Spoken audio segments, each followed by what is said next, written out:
ससुरा के हो बहा पैसन रहे सैया संगे शुरुआत। अरे हमके बताओ ससुरा के हो बहा पैसन रहे सैया संगे शुरुआत।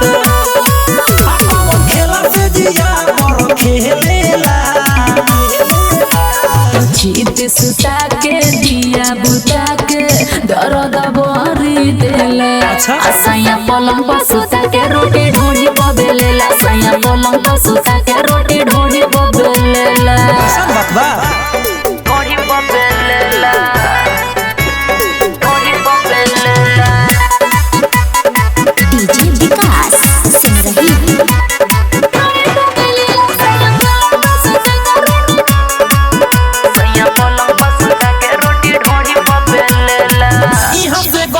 तो रहलू तू पातर पहिलस का पियावा कमर भइल चाकर। हरि का कहियो ए हो का हो केतन कहियो कर हम लीला डाली के पानी लहंग क दे लगीला।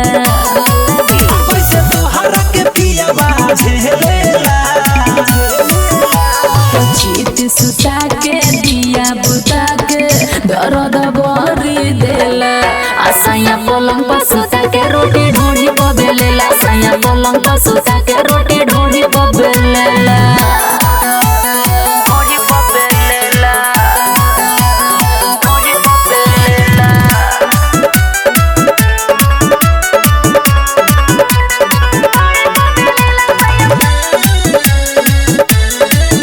सैया पलंग पर सुता के रोटी ढोली बबेलेला।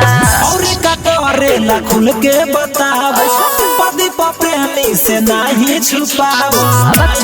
अरे बोलो बोलो ए हो जन्म सूरज से रही परेशान हो ढोली पायाटा कर देता जियन हो। ससुर के बात कहू छेड़ेला